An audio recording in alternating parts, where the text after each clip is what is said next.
Welcome back, guys. Today I want to do a biography on New Edition. If you don't know who New Edition is an R&B group originated from Boston, Massachusetts. This group laid out the blueprint on how to be a boy band, from the look, the sound, and the stage presence. So I feel like it is my duty to tell the story on New Edition because their journey was very unique. So without further ado, this is the story of New Edition.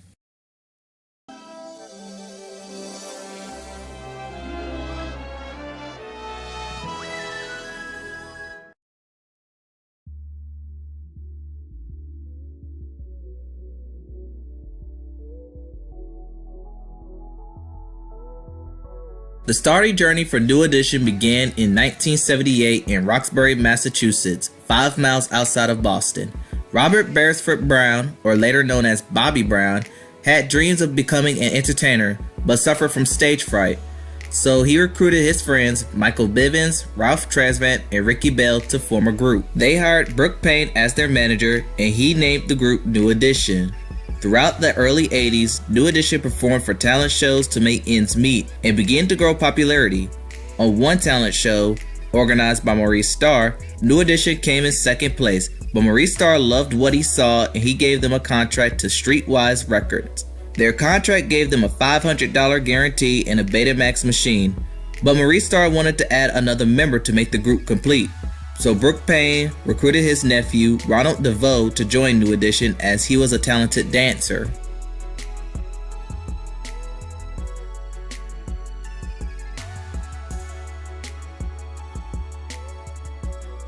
In 1983, the boys recorded their first single, Candy Girl, and the album released shortly after.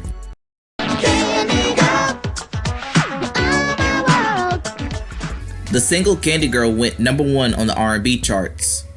Other singles off the album included Is This the End? Is this the end? Popcorn Love,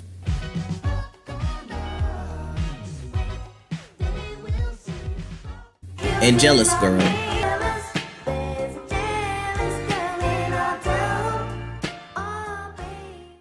With the success of Candy Girl, the boys hit the road touring across the United States and even scored dates in London and Germany. But after 8 months of touring, the boys returned to the projects. As sad as this was, it was nothing compared to what happened next. When it was time to recoup the earnings for all the Candy Girl works and tour, it came out to $1.87. They were told that the travel, the hotels, etc. overrate the budget. Realizing no money was coming through Streetwise, the boys cut ties with Streetwise and quickly inked a deal with MCA Records.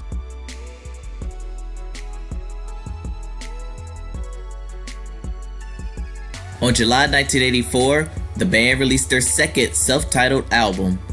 The album saw more mainstream success than their first, thanks to singles like Cool It Now,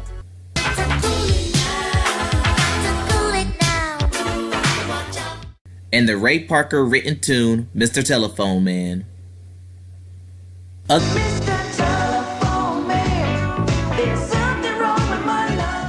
Other songs included Lost in Love and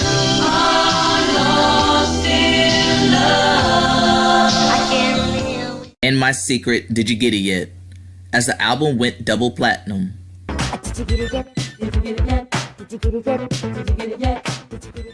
But there was a problem with this project.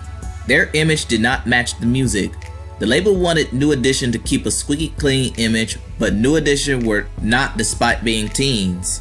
These guys were involved in sex and drugs, habits they brought with them from Roxbury.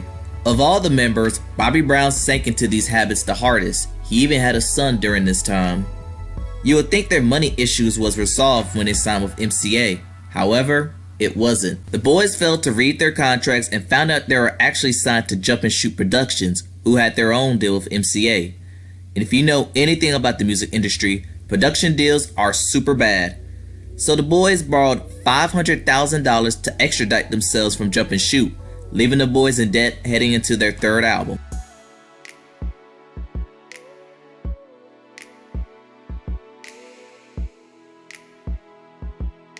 Their third album, All for Love, was released in November of 1985. It features the song Count Me Out,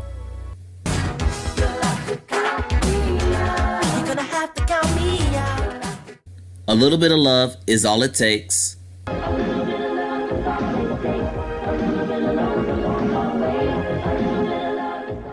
and With You All the Way, en route to another platinum album. 'Cause I'm with you all the way.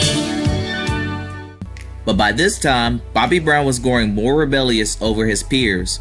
One night in Oakland, he performed Mr. Telephone Man and prolonged it for too long, to the point Ralph had to cue the band into the next song. I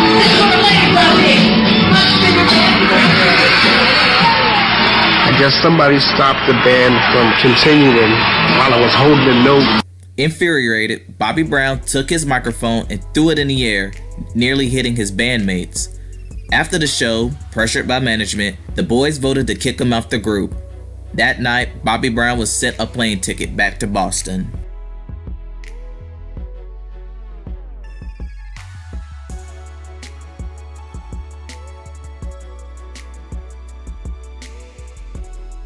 "1986 would prove to be an interesting year for New Edition. They decided for the time being, they'll continue to perform as a quartet. That year, New Edition recorded a cover of a Penguins classic, Earth Angel, for the Karate Kid 2 soundtrack. This inspired the boys to record an album filled with doo-wops and covers called Under the Blue Moon. Meanwhile, with Bobby Brown, MCA had this leaving cause deal in New Edition's contract, meaning MCA must pursue a Bobby Brown solo record. In December of 1986, Bobby Brown released his solo debut album called King of Stage.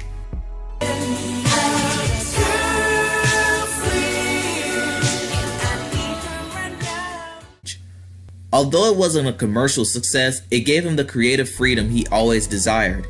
And this gave Ralph an idea that maybe it's time for him to go solo as well. One day during the Trumpet Awards in Memphis, Ralph was a no-show, leaving Ricky, Mike, and Ronnie to perform without him. They performed the song Hey There Lonely Girl, which was a Ricky solo.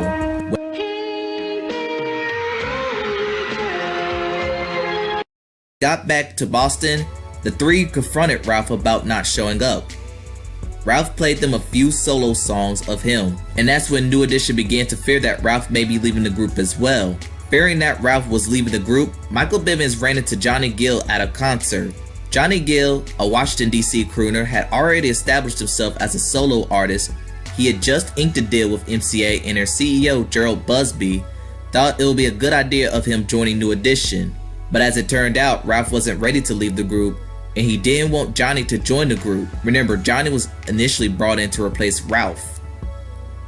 But more turmoil for New Edition ahead. Their former manager, Maurice Starr, created his own white version of New Edition called New Kids on the Block. New Kids on the Block had a bigger audience, similar sound, and better marketing than New Edition. New Edition did feel some type of way about Maurice and New Kids on the Block, and a subliminal was sent towards the group in their Heartbreak album. But New Edition kept focused while recording their next project.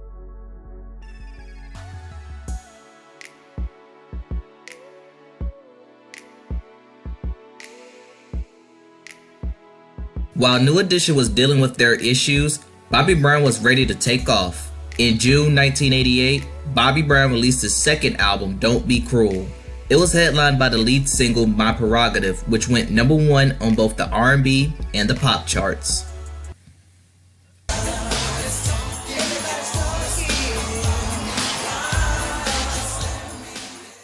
The album also charted 4 other songs in the top 10, and those songs were Don't Be Cruel,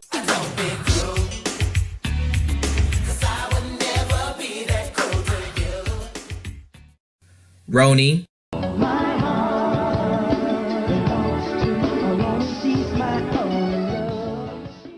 Rock Witcha,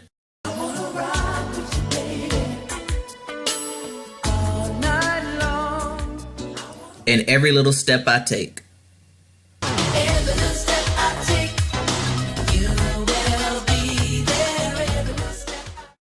One thing that helped the album's success was when he got arrested for simulating sex acts on stage. The album would go 7 times platinum, selling more than all of New Edition's first 4 albums combined. Ironically, on the same day as Don't Be Cruel came out, New Edition released their first project with new member Johnny Gill called Heartbreak. The album was a change of the guard, no longer featuring the bubblegum sound, but instead featuring a mature R&B sound. The video for its lead single, If It Isn't Love, featured a highly choreographed routine and is the most iconic among New Edition fans. The song eventually peaked at number 7 on the Billboard Pop charts and the number 2 on the R&B charts, and to this day, that's their only Grammy nomination.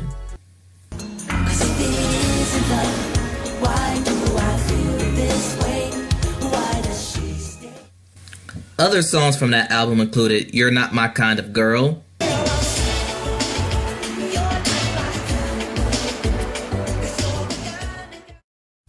Can You Stand the Rain,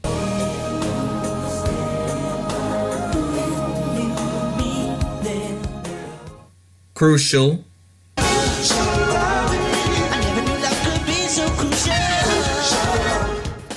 and Any Heartbreak.